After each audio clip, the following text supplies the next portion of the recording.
Titik. Setelah mengatakan itu, Sarah menambahkan, karena semuanya dilakukan secara rahasia, model AI yang dijanjikan keluarga Rothschild kepada Tama kemungkinan besar tidak akan diumumkan ke publik. Dengan kata lain, Tama kemungkinan besar menginginkan serangkaian barang yang serupa.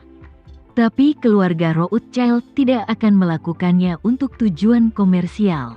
Itu tidak akan diumumkan ke dunia luar. Dalam hal ini, kamu dapat memahami mengapa keluarga Rothschild setuju. Suster Rihanna tersenyum dan berkata, "Nyonya, jika Tuan Muda mendapatkan satu set model AI yang lengkap, dia akan mampu menghadapi Black Mamba di masa depan. Dia pasti bisa mengambil lebih banyak inisiatif saat melakukannya." Sarah tersenyum penuh arti dan menghela nafas. Ada banyak hal yang dapat dilakukan AI. Ditambah lagi Tama sekarang memiliki Duncan Allen untuk membantunya. Jadi dia pasti bisa mendapatkan hasil 2 kali lipat dengan setengah usahanya. Mungkin ini akan membawa masalah yang belum pernah terjadi sebelumnya pada Victoria. Setelah mengatakan itu, Sarah berdiri dan berkata kepada Suster Rihanna, "Suster Rihanna, bersiaplah, saatnya meninggalkan Jakarta." Tujuan Sarah datang ke Jakarta awalnya ingin bertemu Nanako dan mencari cara untuk membantunya mendapatkan pencerahan. Setelah Nanako memperoleh pencerahan, dia tinggal di Jakarta dan terus memperhatikan tindakan Tama di Amerika Serikat. Setelah resmi si Fang Baozuang kembali ke Indonesia, dia ingin menyampaikan pesan kepada Tama untuk tidak mempraktekkan 9 keputusan hati yang misterius dalam kata pengantar 9 kitab suci yang misterius. Sekarang tujuannya telah berhasil tercapai. Tinggal di Jakarta hanya akan meningkatkan risiko paparannya. Lagi pula, Jakarta tidak hanya memiliki putranya Tama, tapi juga Isyana, makhluk bijak dan hampir seperti setan. Sarah juga takut mereka akan mengetahui jika dia terus tinggal di sini. Jadi yang terbaik adalah pergi secepat mungkin. Ketika dia meninggalkan Jakarta, Tama sedang duduk di meja makan di rumah neneknya dengan rasa malu. Nenek terus bertanya kepadanya, dan pamannya di meja makan juga sangat antusias. Tapi bibinya, Teresa, selalu sedikit pendiam. Awalnya, Tama takut dia akan bertanya tentang Pavel di meja makan. Jadi dia merasa sedikit malu sejak dia masuk. Tapi melihat dia tidak banyak bicara, rasa malu di hatinya menjadi semakin jelas. Meski nenek dan paman banyak bertanya, mereka tidak menanyakan tentang Pavel. Tampaknya mereka telah mencapai kesepakatan diam-diam untuk tidak pernah membicarakan topik ini. Setelah makan siang, Tama mengobrol sebentar dengan neneknya sebelum mengucapkan selamat tinggal dan pergi. Ketika wanita tua itu melihat Tama akan pergi, dia berdiri dan berkata, "Tama, nenek akan mengantarmu keluar." Saat ini, Teresa yang diam, berdiri dan berkata, "Bu, tolong istirahatlah biar aku mengantarnya pergi." Tama tahu bibinya mungkin ingin berbicara dengannya secara pribadi. Jadi dia mengangguk dan berkata, "Ya, nenek, jangan repot-repot." Nenek juga tahu bahwa putri kecilnya pasti ingin bertanya kepada cucunya. Jadi dia mengangguk dan berkata, "Oke, biarkan bibimu mengantarmu." Bibi dan keponakannya berjalan keluar dari gerbang villa satu demi satu dan sampai ke halaman. Teresa tidak tahan dia bertanya pada Tama, "Tama, katakan sejujurnya pada bibimu, apa Pavel sudah meninggal?" Tama sama sekali tidak terkejut dengan pertanyaannya, dan mengangguk dengan jujur. "Ya, Bibi, Pavel sudah meninggal." Teresa mengerucutkan bibirnya dan bertanya lagi, "Bagaimana dia bisa mati?" Tama menjawab, "Dia mati terbakar dalam api. Tapi tidak ada petunjuk yang tersisa, dan semua abunya telah dibuang." Yang pada dasarnya sama dengan menguap. Teresa mengangguk ringan. Dia tahu sebelumnya bahwa Tama pergi ke New York, dan tidak lama setelah dia pergi ke New York, Pavel menghilang sehingga beberapa manajer keluarga Poland meneleponnya karena mereka tidak dapat menemukan Pavel. Saat dia mengetahui bahwa Pavel hilang, dia menduga dia seharusnya sudah mati. Namun, dia belum menunggu pesan yang jelas. Sekarang setelah dia mendapat konfirmasi Tama, perasaannya campur aduk. Namun pada akhirnya, ada rasa lega. Jadi dia bertanya kepada Tama, "Tama, kamu seharusnya sudah tahu sejak lama bahwa Pavel adalah anggota Black Mamba, kan?" "Itu benar." Tama mengangguk dan berkata dengan jujur, "Aku kira sebelumnya dia pasti menjadi anggota Black Mamba. Dia adalah seorang cendekiawan, tapi belum ada bukti langsung. Namun, saat aku pergi ke New York kali ini, aku secara tidak sengaja menemukan bahwa dia diam-diam telah bergabung dengan bangsawan dari Black Mamba untuk mendapatkan Sifang Baozuang.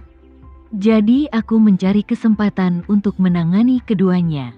Setelah itu, dia berkata kepada Teresa dengan nada meminta maaf, "Bibi, kejadian itu terjadi tiba-tiba dan aku tidak sempat meminta petunjuk darimu. Tolong maafkan aku." Teresa menghela nafas pelan dan berkata pada Tama, "Tama, akulah yang ingin mengucapkan terima kasih karena telah menghilangkan kerugian pada keluarga Poland. Aku dan kakak iparmu hampir membawa bencana pada keluarga Poland karena kecerobohan kami. Itu semua berkat kalian berdua. Jika kamu tidak menyelamatkan keluarga Poland dari kemalangan, mungkin aku dan kakak iparmu akan menjadi orang berdosa nomor 1 di keluarga Poland." Tama merasa lega saat melihat bibinya sangat tulus. Dia sebenarnya tidak tahu banyak tentangnya. Jika dia memiliki pandangan yang benar tentang benar dan salah, dia tentu tidak akan menyalahkannya atas masalah ini. Dia takut jika bibinya cinta mati dengan Pavel. Kalau begitu, urusannya dengan suaminya pasti akan membawa ketidakpuasan padanya. Untungnya, keluarga Poland telah mengalami pasang surut, dan polanya jauh lebih besar daripada orang biasa. Jadi dia membuka mulutnya dan berkata, "Bibi, cendekiawan dari Black Mamba lebih tajam dari yang kita bayangkan. Mereka yang muncul di sekitarmu dan pamanku di masa lalu telah membuatmu merasa cerdas atau agak dikagumi. Bahkan jika itu aku, akan sulit untuk melihat dan menjaganya." Teresa mengangguk ringan, dan kata-kata Tama membuatnya merasa sedikit lebih baik. Tama tahu bahwa dia memerlukan waktu untuk perlahan-lahan beradaptasi dengan pencernaan, jadi dia berkata, "Bibi, kamu tidak perlu memikirkan apapun selama 2 hari ini. Selamat beristirahat." Setelah beberapa saat, situasi antara kita dan Black Mamba akan diselesaikan. Perubahan besar telah terjadi, memungkinkan kita mengambil lebih banyak inisiatif. Pada saat itu, kita mungkin harus mengambil inisiatif. Pada saat itu, kamu dan paman juga harus berusaha untuk berpartisipasi sebanyak mungkin. Teresa mengepalkan tangannya dan mengangguk dengan tegas. "Oke Tama, aku mengerti." Setelah mengucapkan selamat tinggal kepada bibinya, Tama pergi ke Hotel Sumber Air Panas Villa Elsa di bawah untuk melihat kemajuan pelatihan seni bela diri. Begitu mobil melaju keluar dari villa pegunungan, dia menerima telepon dari Jack Rothschild. Saat ini sudah larut malam di Amerika Serikat. Jack hanya mengemasi barang bawaannya dan bersiap untuk langsung berangkat ke bandara saat fajar. Untuk menunjukkan niat baiknya kepada Tama, dia meneleponnya secara khusus. Tama menjawab telepon dan bertanya sambil tersenyum, "Jack, kenapa kamu meneleponku selarut ini?" Jack dengan cepat berkata dengan hormat, "Tuan Renza, kupikir sekarang sudah sore di Indonesia. Aku seharusnya tidak mengganggumu dengan meneleponmu saat ini." Tama bersenandung dan bertanya kepadanya, "Apa kamu ada perlu denganku?" Jack berkata sambil tersenyum meminta maaf. "Benar, Tuan Renza. Ayah saya baru saja meminta saya melakukan sesuatu di Indonesia dan akan berangkat dalam 3 atau 4 jam. Saya berpikir Anda juga pasti berada di Indonesia.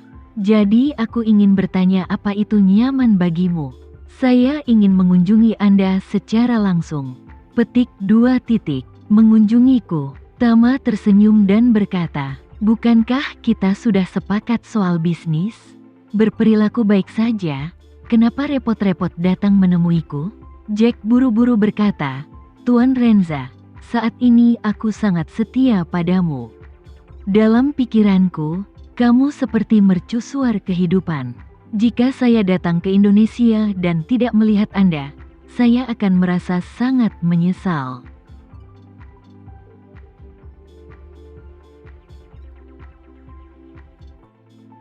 Sekian dulu ya video kali ini. Kita lanjutkan lagi videonya di lain waktu. Oh iya, bagaimana menurut kalian? Semoga bisa sedikit menghibur kalian semua. Untuk teman-teman yang baru nonton, jangan lupa subscribe ya, hehehe. Dan kalau teman-teman ada yang ingin gabung langganan, bisa langsung gabung saja untuk dapat fitur yang menarik dan sedikit membantu Mimin. Terima kasih banyak sudah menonton, sampai jumpa lagi, bye.